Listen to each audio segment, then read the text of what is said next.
एक जोरदार नारा लगाओ। हम तुम्हारे साथ हैं, हम तुम्हारे साथ हैं।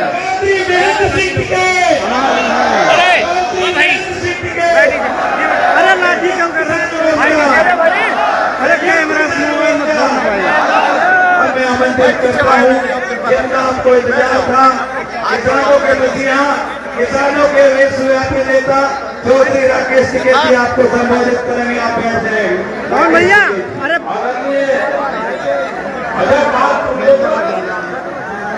बैठ जाओ भाई। अरे नीचे बैठ जाओ भाई।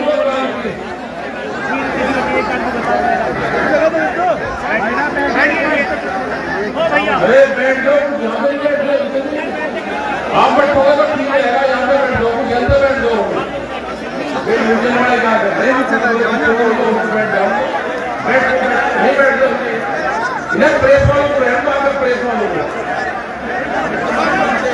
जाओ, दे दो।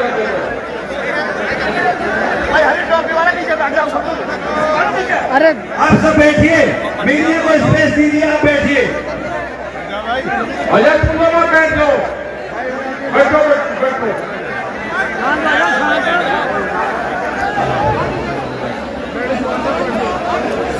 अरे बात तो सबने बताई रखी।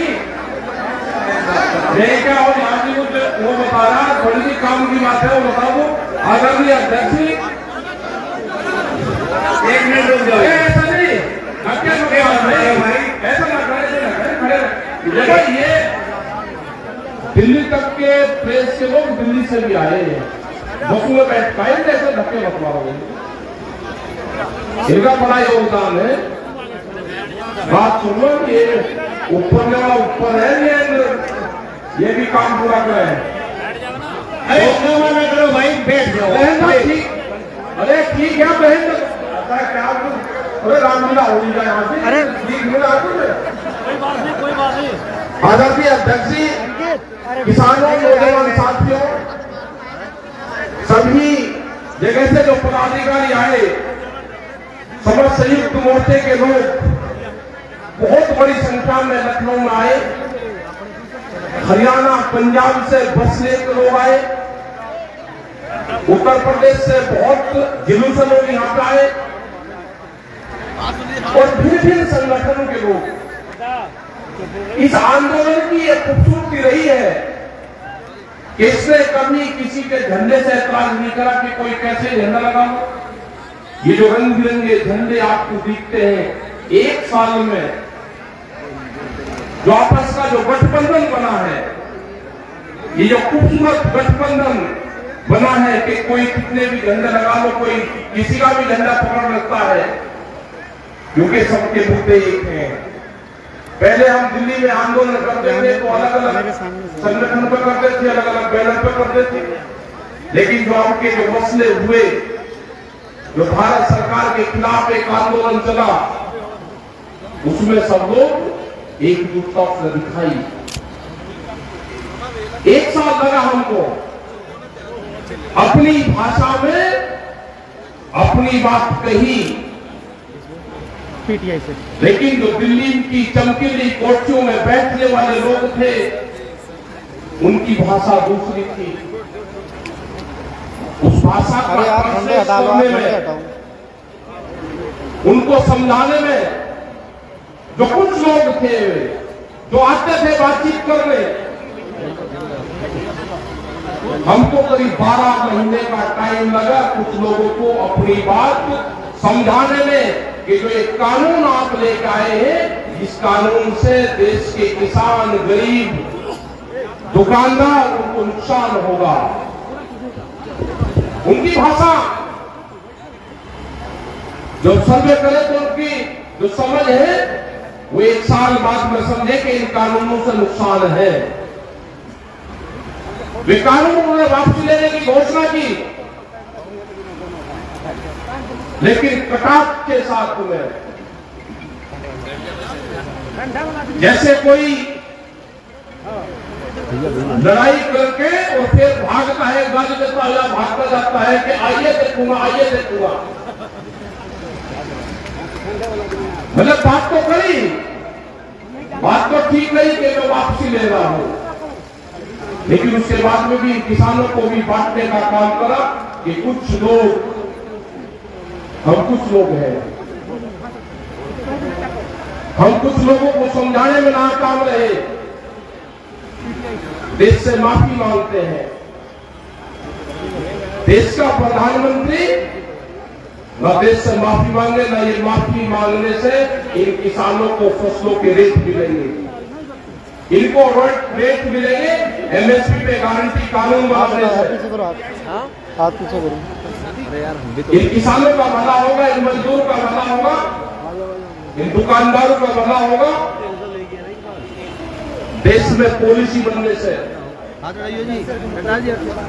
आप देश में एमएसपी की जो पॉलिसी है, क्योंकि ये कहते हैं कि एमएसपी पे हमने कमेटी बनाई, ये झूठ बोलते हैं देश के सामने। 2011 में जब ये नरेंद्र मोदी जब मुख्यमंत्री गुजरात के होते थे, एक फाइनेंशियल कमेटी बनी थी, उसके ये हेड थे, कई मुख्यमंत्री की वो कमेटी थी, और भारत सरकार ने उन मुख्यमंत्री को कहा था कि एमएसपी पे क्या करना चाहिए वो आप बताओ। तो उन्होंने अपनी रिपोर्ट दी थी कि एमएसपी पे गारंटी कानून बने। उस टाइम के प्रधानमंत्री डॉक्टर मनमोहन सिंह को अपनी रिपोर्ट पेश की थी उन्होंने। वो रिपोर्ट पीएमओ में रखी हुई है आज भी। हम तो वही चाहते हैं कि जिस कमेटी के आप अध्यक्ष रहे, उस कमेटी बनी हुई है, अब दूसरी कमेटी बनाने की देश को जरूरत नहीं है, और ना देश के पास में इतना टाइम है। अब आप स्पष्ट जवाब दो, आप अपनी ही बनाई हुई एमएसपी की कमेटी को जो प्रस्ताव है उसको आप लागू करते हो या नहीं करते हो? देश के सामने स्पष्ट जवाब देश के प्रधानमंत्री को देना होगा।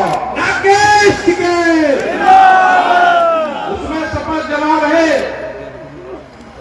कि एमएसपी गारंटी कानून देश के किसानों के लिए बनना चाहिए।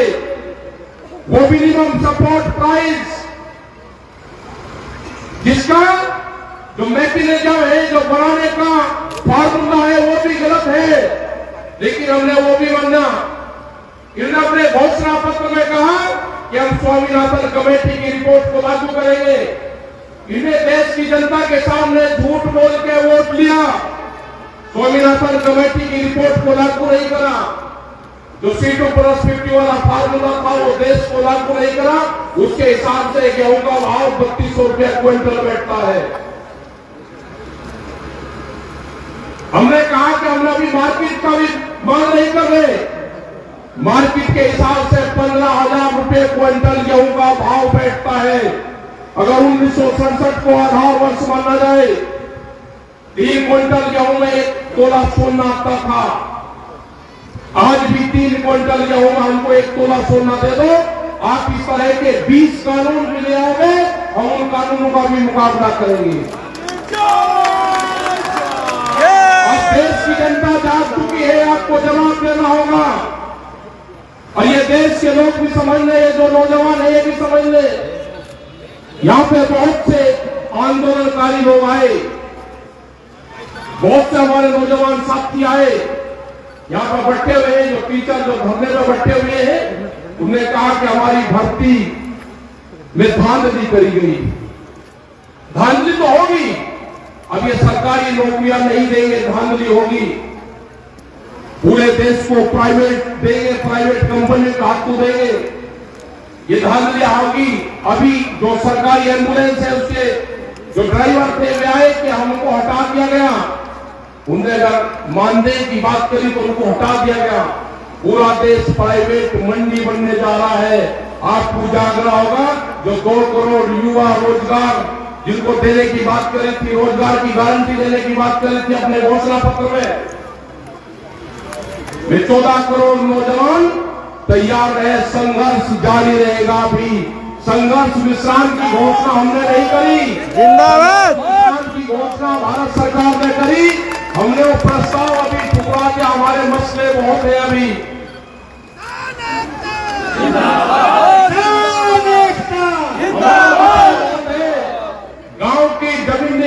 जा रही है, जो भी गांव समाज की जमीनें हैं, भारत सरकार प्रस्ताव लेकर आगे कि ये जमीनें कंपनी आरएसएस के लोग बनाएंगे, उनको 99 साल की पट्टे पर जमीन दी जाएगी, मंडी बेची जाएगी।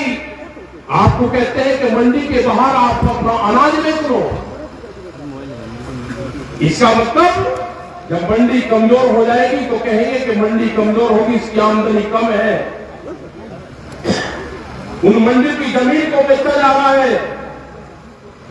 आपको जाएंगे हिंदू मुसलमान में, आपको जाएंगे सिख हिंदू में, आपको जाएंगे दूसरे मामलों में, आपको जाएंगे जिन्ना में। आप तो उसमें लगे रहे हैं। ये देश को बेचने का काम करेंगे, आपको हिंदू मुस्लिम और जिन्ना में उलझाने का काम करेंगे और ये देश बेचने का काम करेंगे। मैं प्रेस के लोगों से भी एक बात कहना चाहता हूं कि आप भी अपने स्कूल का नाम बता दो कि आपको भी कौन से स्कूल में ट्रेनिंग दी जाती है। सारे प्रेस फोन तो पीछे कर लो, या तो हमारे बीच में आते नहीं, और जब भी हमारे बीच में आते हैं तो क्वेश्चन एक रहता है, आपका ड्रेस कोड क्या है, आपके स्कूल का नाम क्या है, आपको कौन से स्कूल में ट्रेनिंग देकर भेजा जाता है। एक छोटे से बड़ा प्रेस के लोग एक क्वेश्चन सारा कुछ नहीं करते। आज भी पिछले 3 दिन से ये कह रहे हैं कि सरकार ने कानून वापसी ले लिया, आपको विश्वास नहीं है। हम कह रहे हैं कि हमारे मसले और भी हैं। एमएसपी पे गारंटी कानून, सीड बिल, पोल्यूशन वाला बिल, दूध की पॉलिसी, जो किसान हमारे शहीद हुए उनका क्या होगा, आंदोलन के चलते हुए। एक मिनट रुका, हमारा नेता कैसा हो, हमारा नेता कैसा हो, हो क्या रहा है, हो क्या रहा, हमारे मसले तो भाई साहब पीटीए थोड़ा पीछे हुई। दूध की पॉलिसी लेकर आ रहे हैं। उन्होंने कहा है कि 22 रुपया लीटर दूध हम गांव में बेचेंगे, बड़ी कंपनियां आकर बेचेंगी। उसी के साथ में बिल अमेंडमेंट बिल लेकर आ रहे हैं। उसमें है कि किसी के पास में 2 पशु होंगे तो कमर्शियल कनेक्शन लेना पड़ेगा, तो दोनों का कनेक्शन मिलता है। दूध की पॉलिसी का और पशु को कैसे मारा जाएगा, दोनों का कनेक्शन एक है। ये खेती छीनने का प्लान है, इसका आप लोग ध्यान रखना। हमारे मसले 3 नहीं है, जो 17 कानून और पार्लियामेंट में आ रहे हैं वो भी हमारे मसले हैं। सरकार को बातचीत कर ले, सोना माफी बातचीत कर ले सरकार, नहीं तो हम जाने वाले नहीं है। ये आंदोलन हमारा पूरे देश भर में चलेगा, हम उनकी खिलाफत पूरे देश भर में करेंगे। पूरा संयुक्त मोर्चे के लोग पूरे देश में मीटिंगें करेंगे। भारतीय किसान यूनियन जो आपकी कारगुजारी है वो बताएंगे हम, वो बताएंगे हम। आप नहीं मान लो कि आपके खिलाफ मूवमेंट चलेंगे, पूरे देश भर में आंदोलन चलेंगे। यही हाल पुलिस वालों का हुआ। पुलिस में 30-30 हजार रुपए में आप नौकरी करवाओगे 24 घंटे की। उनकी सैलरी भी बढ़नी चाहिए, एक टीचर के बराबर उनकी सैलरी होनी चाहिए। ये भी हमारे इश्यू है, हमारे बहुत से मामले हैं। किसान एकता करता है, मरने से नहीं डरता है, किसान एकता करता है, मरने से नहीं डरता है। पूरे देश भर में मीटिंग हमारी चलती रहेगी। अजय टैनी की गिरफ्तारी ये प्रमुख मुद्दा हमारा है, और ये ध्यान से सुन लेना, वहां का प्रशासन ध्यान से सुन लेना। अगर अजय टैनी ने वहां पे मिल का उद्घाटन किया तो उस मिल का गन्ना नहीं जाएगा, मिल का गन्ना जाएगा डीएम के ऑफिस में। मिल का गन्ना हमको कितना भी नुकसान झेलना पड़े, जो किसान संयुक्त मोर्चे के साथ में है वो मिल का गन्ना डीएम के भाई बैठ लो, हेलो, और डीएम के ऑफिस से गन्ना मिल में जाएगा। ये ध्यान से सुन लेना, ये बर्दाश्त नहीं करेगा किसान। और हम 7 तारीख के बाद में 3 दिन लखीमपुर खीरी में रहेंगे, उन शहीद परिवारों से मिलेंगे, जो किसान हमारे जेल में गए उनसे मिलेंगे। ये हमारे 3 दिन के प्रोग्राम हम वहां पर रखेंगे। तो आप जाके प्रशासन कह दो, विरोध नहीं करना, सिर्फ प्रशासन को कह दो कि ट्रेन आएगा तो गन्ना डीएम के ऑफिस में लेके जाएंगे। संघर्ष छोड़े दो, संघर्ष छोड़े दो, आप जो भी होगा। मतलब उसको हीरो बनाना चाहते हो आप, कातिल से उसको हीरो बनाना चाहते हो, वो हीरो बनेगा, आगरा की जेल में बनवाएंगे उसको हीरो।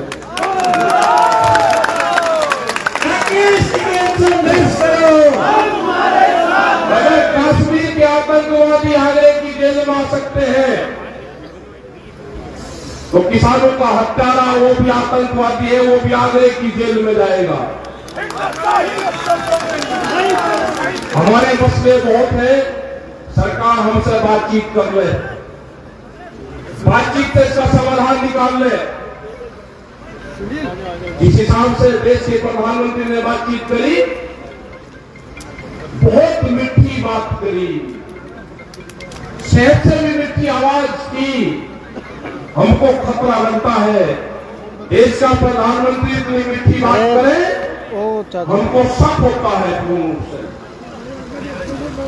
कमजोर नहीं, हम चाहते हैं कि देश का प्रधानमंत्री मजबूत रहे, लेकिन हमारे मसले भी ठीक करे। कमजोर नहीं चाहते हम। अरे आप ये दुनिया में ये कहे कि प्रधानमंत्री ने माफी मांगी ना, आप सकत होकर बात करो, लेकिन हमारे मसलों का समाधान करो। मसलों का समाधान नहीं होगा तो आंदोलन आपके खिलाफ होगा। हमारे बॉर्डर पे आंदोलन है जो संयुक्त मोर्चे ने तय किया है। 29 तारीख तक के जो भी प्रोग्राम है वे प्रोग्राम बादस्तूर हमारे जारी रहेंगे। जो ट्रैक्टर का प्रोग्राम है 26 तारीख को वहां पे 1 साल हो जाएगा, उससे प्रोग्राम है। 29 तारीख से 1000 लोग 60 ट्रैक्टरों में वहां से जाएंगे, वो हमारे मजबूत है। आप पीछे होइए। और हाउस के अंदर ये 29 तारीख से 2 या 3 तारीख तक ये कानून वापसी हो जाएंगे। एक जनता के बीच में अफवाह फैलाई जाएगी, ये कानून वापसी नहीं है, किसान घर वापसी नहीं जा रहे। जो 20 कानून हो लेकर आ रहे हैं उस पर बातचीत कर लो। ये जब संयुक्त मोर्चे की भारत सरकार की बातचीत होती थी उसमें तय हुआ था कि जब कानून वापसी हो जाएंगे, एमएसपी पे गारंटी कानून बन जाएगा, ये धरना समाप्त हो जाएगा और उसके बाद में एक कमेटी बनेगी जो और मांगों पे कमेटी बातचीत करती रहेगी। आज भी ये बातचीत थी जनवरी की, दिसंबर की, लेकिन उसके बाद में 750 किसान शहीद हुए, उसका हर्जाना कौन देगा? जो मुकदमों का पर्चा है वो लेकर हम गांव नहीं जाना चाहते। हम इस आंदोलन का हिसाब किताब दिल्ली में ही निपटा के जाना चाहते हैं। जब हम गांव में जाए, जय जवान जय किसान, हम गांव में जाए तो कागज पत्र हमारे हाथ में हो तो हम देश को बता सकते हैं कि हमने ये वहां पे खोया, ये पाया, ये हम ले पाए हैं। तो सरकार और एलआईयू के लोग यहाँ पे हैं, भारत सरकार को आज भी बता दो कि वो बातचीत के माध्यम से संयुक्त मोर्चे से ये समझौता कर ले, ये बातचीत से हल निकाल ले। देश की जनता नाराज है, आपके खिलाफ है देश की जनता। तो यही हमको कहना था, मैं मीडिया के भाइयों से भी कहना चाहता हूं कि आप सबको कोई ऐतराज नहीं है। मीडिया के जो साथी है वे हमारे साथ में है, लेकिन मीडिया हाउस हमारे साथ नहीं है। 2 चीज है, ये ध्यान से सुन लेना सब लोग। जो मीडिया के साथी कवर करने आते हैं वे हमारे साथ में इस मोर्चे के, लेकिन जहां से टेलीकास्ट होता है वो मीडिया हाउस आपके साथ नहीं है, क्योंकि कैमरा और कलम पे बंदूक का पहना है। तो सब लोग का यहाँ पर धन्यवाद। जो भी लोग पंजाब हरियाणा आए उनका धन्यवाद। हमारी भी तबियत गन्ने का तो है, उत्तर प्रदेश के खिलाफ यहाँ पर आए तो गन्ने का रेट भी कम है और गन्ने का करीब 4,000 करोड़ रुपए से ज्यादा का बकाया है। उसमें भी आप ध्यान रखना उत्तर प्रदेश सरकार कि बिजली के रेट सबसे ज्यादा है। योगी जी ये भी ध्यान से सुन लेना, सबसे ज्यादा देश में रेट है बिजली के। गन्ने का रेट भी 25 रुपए बढ़ा है, तो नंबर तीसरे पे आते हो आप। थर्ड क्लास पाए गन्ने के रेट बढ़ाने पे एमएसपी पे कोई खरीद प्रदेश में नहीं है। फर्जी तरीके से किसानों के सस्ते दाम पे फसलें खरीदी जाती है और जो बड़ा उद्योगपति है वो महंगे दाम पे एमएसपी में बेचता है। यह आंदोलन जारी रहेगा, शांतिपूर्ण तरीके का आंदोलन चलाते रहो। अगली मीटिंग जहां पर होगी वहां पर बताते रहेंगे। अभी 29 तारीख तक के प्रोग्राम आपके पास में है। संयुक्त मोर्चे की फिर मीटिंग 27 तारीख में दिल्ली में है। 26 को आप सब लोग आए, लेकिन कई दिन रहना है 26 तारीख में गाजीपुर बॉर्डर के लिए। गाजीपुर शांतिपूर्ण तरीके से आप लोग आओगे। धन्यवाद। जय हिंद, जय भारत, जय संयुक्त मोर्चा, जय लखनऊ। आज के सब अध्यक्ष जी की ओर से मैं समाप्ति का प्रस्ताव ज्ञापित करता हूँ। India Plus News, सिर्फ वही जो सही।